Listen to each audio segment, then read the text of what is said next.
अब चूंकि माता जी का ये नियम था कि जब उनका शीत प्रसाद उनको मिल जाता था तभी भोजन करती थी और रोजाना चरणामृत लेती थी। अब उन्हें बुलाने जब को आया जहां पर उत्सव होना था तो इन्होंने कह दिया हाँ भगवान के लिए वो कभी मना नहीं करते थे चाहे कितना भी काम। अब इधर वो अंदर आते हैं और कहते हैं देखो हमको 4 दिन के लिए बाहर जाना है, इसलिए आप घबराइएगा नहीं, 4 दिन की बात है, भगवान किशोरी जी राम जी की सेवा है इसलिए हम जाना चाहते हैं। बड़े प्रेम से उन्होंने बुलाया भी है, वो हमें जाना भी चाहिए, और तुम ही बताओ जाए कि ना जाए, वो काहे को मना करे। अब इसके बाद कहा तो एक काम करो कि भगवान का जल्दी भोग लगाओ। सवेरे का समय था, भोग लगाया गया, पंडित जी ने थोड़ा सा ले लिया और बाकी सरकार दिया कि इसको इतने दिन का काम आएगा क्योंकि शीत प्रसाद है। वैसे ही अपने चरणों को कहा इसको धो, तो धोया, चरणामृत बन गया। 2 चीजें करती थी, चरणामृत लेती थी और उनकी शीत प्रसाद। अब जब जाने लगे तब अपनी दीदी के पास गए, माता जी के पास, माता जी अब 4 दिन के लिए हम बाहर जा रहे हैं, अब ये घर अच्छे से देखना। तो माता जी ने कहा दादू 4 दिन तो बहुत दिन होते, एक दिन में तो पता नहीं कैसा लगता है, 4 दिन तू कैसे रहेगा, लेकिन अब भगवान का काम है, तू जा रहा है, चल मैं कुछ बना ही देती। तो माता जी ने कुछ अपना व्यंजन बनाया और इधर जब श्यामकली के पास मैंने अपनी पत्नी के पास जब आते हैं तो बड़ी दुखी देख करके पंडित जी बोले कि देवी तुम रोगे तो कैसे मैं जा सकता हूं, है ना, तुम बताओ किशोरी जी तुम्हारी कौन है, राम जी कौन है। जब उनको अपना नंदेव मानती हैं, उन्हीं के काम के लिए तो जा रहा हूं, संसार के काम को थोड़ी जा रहा।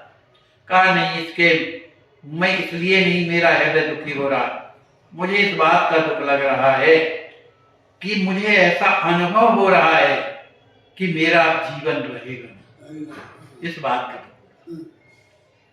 स्वामी जी ने मुंह में हाथ रख दिया, अरे तुम ये क्या बोल रही, ऐसा कैसे होगा। कहा नहीं, मुझे ऐसा अंदर से लग रहा है, अंदर से लग रहा है कि मेरा जीवन अब शीघ्र ही समाप्त होने वाला है, लगता है कि मैं आपका भी दर्शन नहीं कर पाऊंगा। अरे कहा ये तुम्हारा भ्रम है, तुम्हारा जो ये मुझ में जो आसक्ति है ना, इसी के कारण तुम्हें लग रहा है। उन्होंने कुछ कहा, भाई जाते समय ये सब कहना अच्छा नहीं लगता। उन्होंने अब चूंकि हृदय की जो वेदना है कितनी भी ऊपर से प्रकट करो, वो प्रसन्नता में जल्दी पड़ने तो नहीं होता। तो आखिर उन्होंने उनको प्रणाम किया और जैसे ही पंडित जी जाते हैं तो दरवाजे के अंदर किवाड़ तक आती, क्योंकि बाहर मर्यादा है, कोई भी मर्यादा की बात है। पंडित जी वहां से चले। अब जब पंडित जी वहां जाते हैं अपने उत्सव कार्यक्रम में, यहाँ माता जी का इतना हृदय दुखी होने लगा, बस एक कथा बस सुना के बंद करते हैं भैया, इतना दुखी होने लगा कि उनको उल्टी होने लगी। जब उल्टी होने लगी, अब माता जी घबराई, आई अंदर, बेटी ये क्या है, कहा पता नहीं कैसा लग रहा है, उल्टी हो रही। थोड़ी देर के बाद दस्त भी लगने लगे। माता जी जो है वैद्य को बुलाती हैं, वैद्य आकर के और देखते हैं नाड़ी, तो कहते हैं कि इनकी तबीयत तो ठीक नहीं है, लेकिन मैं दवाई दे रहा हूं। दवाई देने के बाद भी उन्हें आराम नहीं लगा, रात भर उल्टी होती रही, रात भर दस्त लगते रहे। माता जी की स्थिति इतनी बिगड़ गई कि लगता है कि अब प्राण रहेंगे नहीं। अब माता जी अपनी बहू को देख देख करके बड़ी दुखी हो रही थी, क्या करूं, कहां जाऊं। अब कौन है आगे पीछे, गांव में जाती है, बहू की तबीयत खराब है, तो किसी ने कहा कि भाई वैद्य के पास जाओ। तो माता जी गांव में वैद्य रहते थे कोई, उनके पास जाते हैं। उस जब वैद्य को लेकर के आती है, दूसरा दिन पंडित जी को गए, दूसरा दिन था, वैद्य आकर के और जब नाड़ी देखता है कहता है माता जी दवाई तो मैं दे रहा हूं, लेकिन इनकी नाड़ी अब ये बता रही है कि इनका जीवन कुछ देर के लिए, माने कुछ देर के लिए, ऐसा नाड़ी बता रही। अब तो माता जी को तो इतना दुख लगा, किसी तरह से दवाई दिया, कुछ नहीं। माता जी ने किसी को कहा भैया जाके दादू को बताओ, जल्दी बुला करके लाओ। तो एक धामन जाता है और वहां जाकर के पंडित जी बैठ करके और प्रसाद पा रहे थे। जब प्रसाद पा रहे थे उसी समय वो पहुंचा।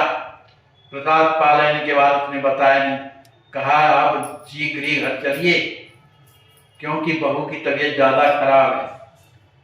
तो अब आखिर पत्नी तो है उनकी, और फिर ऐसी भक्ता पत्नी, उनके प्रति स्वाभाविक प्रेम तो होता ही है। वो वहां से जल्दी जल्दी आते हैं, आ करके और माता जी के कक्ष में जाते हैं, उन्हें प्रणाम करते हैं और माता जी कहती हैं दादू तो ठीक आ गया, बहू बहुत जो है बीमार है, तो जल्दी जा उस कमरे में। अब चूंकि वो आंखें मूंदे हुए थी, शक्ति थी नहीं न उठने की न बैठने की, क्योंकि एक प्रकार का काल जैसे हो गया, दस्त भी लगता था, उल्टी भी होती थी, रुकने का नाम नहीं। किसी ने बताया कि पंडित जी आ गए, अब उनकी हिम्मत तो थी नहीं, वो पड़ी हुई थी। पंडित जी आकर के खड़े हुए और कहा कैसी तबीयत है। जब इतना कान में शब्द गया तो उनकी आंखें खुल गई और उसी पड़ी स्थिति में हाथ जोड़ा और एक बार दर्शन किया और अपने जीवन का परित्याग किया। तो कैसी कैसी भगवान की कृपा है। तो उनका जीवन जब समाप्त हो गया, अब पंडित जी भी क्या करें। इस तरह से उस घर में कोहराम मच गया। समस्त पौड़ी के लोग आए, पौड़ी के लोग भी बड़े दुखी हुए, कितनी सुंदर बहू, कितनी भावना वाली, सबका आदर करने वाली, अब किया क्या जाए।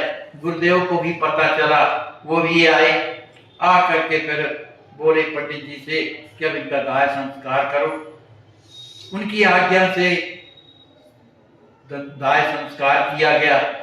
सभी पौड़ी में बड़े लोग दुखी हो गए, किसी तरह से जीवन यापन होने लगा। बोलिए श्री सीताराम जी महाराज की जय, श्री हनुमान जी महाराज की जय, सब संत भगवान की जय। जय जय सीता।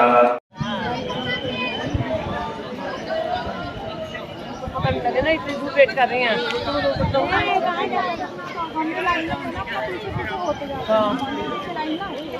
प्रेमावतार स्वामी श्री राम हर्षण दास जी महाराज अयोध्या धाम के महान संत।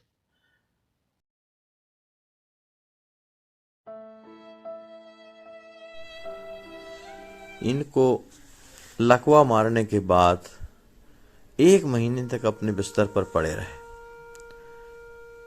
दुर्भाग्य हमारे समाज का, कोई हाथ नहीं लगाता था, बेचारे खिसक खिसक के लेटरन करते थे। आज अस्वस्थ सेवा ट्रस्ट आपकी देख रहे हैं आप किस प्रकार से स्नान करा रही है और इनको हर प्रकार के इलाज की सुविधा अब चलने लगे हैं ये। और मेरे प्यारे भाइयों, जिंदगी में कठिनाइयां हमें सही रास्ता दिखा जाती हैं, अवश्य ही उनसे घबराना नहीं चाहिए। जय श्री राम। कि इसको गहराई से देखें, इसको हृदय से देखें, धरातल पर या नहीं। खूब परीक्षा लेकर इसमें दृढ़ता के साथ कूद पड़िए।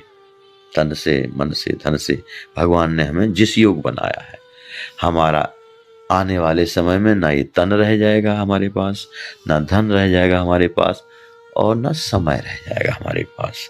तो जो मिला है हमें, जो भगवान ने दिया है हमें अपनी आवश्यकता से अधिक, उसकी सार्थकता तो तभी है जब हम दूसरों के काम में लगाएं, चाहे वो तन हो, चाहे मन हो, चाहे बुद्धि हो, चाहे विवेक हो, चाहे धन हो।